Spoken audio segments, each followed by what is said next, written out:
ఇదివరకు కాపులు ఒకసారి తెలుగుదేశానికి ఒకసారి కాంగ్రెస్ కి మద్దతు ఇస్తా వచ్చారు సుదీర్ఘకాలం. 89 తర్వాత చూస్తే కాంగ్రెస్ కే వచ్చారు వాళ్ళు. 89లో రంగా చనిపోయిన తర్వాత జరిగిన ఎన్నికలు కాంగ్రెస్ కి, మళ్ళీ అదే కాపుల తర్వాత తెలుగుదేశానికి ఓట్లేశారు కదా. కానీ హాఫ్ ఆఫ్ ద సెక్షన్ అయితే టీడీపీని ద్వేషిస్తారు. కాబట్టి ఆ ద్వేషించే కాపుల్ని తను తీసుకొచ్చి ఇవాళ పాజిటివ్గా మలిచాడు టీడీపీకి అనుకూలంగా. వాళ్ళల్లో కాపులు తెలుగుదేశాన్ని ద్వేషించినంతగా కాంగ్రెస్ని ద్వేషించాల, ఈవెన్ వైసీపీని ద్వేషించాల.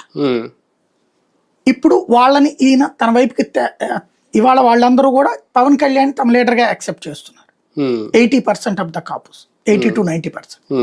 మిగతా 10% తటస్థంగా ఉన్నారు. విచిత్రమైన వాతావరణం ఏంటంటే కాపు సామాజిక వర్గంలో గోదావరి జిల్లాల్లో కానీ లేకపోతే రాష్ట్రంలో బలమైన కుటుంబాలు, కాపు కుటుంబాలేమో వైసీపీ వైపు, ఒక అంబటి రాంబాబు, ఒక బొత్స సత్యనారాయణ, ఒక ముద్రగడ పద్మనాభ, ఒక ఇతని పేరేంటి త్రిమూర్తులు, తోట, ఇట్లాంటి వాళ్ళందరూ కాపు సామాజిక వర్గానికి సంబంధించిన పెద్దలుగా వాళ్ళ కుటుంబాలు భావించేది. లైక్ రాజమండ్రి దగ్గర ఇంకొక ఆయన ఉన్నాడు కదా, దాడిశెట్టి రాజా గాని, ఇట్లాగా వీళ్ళందరూ కూడా కులపరంగా బలమైన కాపులందరూ కూడా కుటుంబాలు వీళ్ళ వైపు ఉన్నాయి.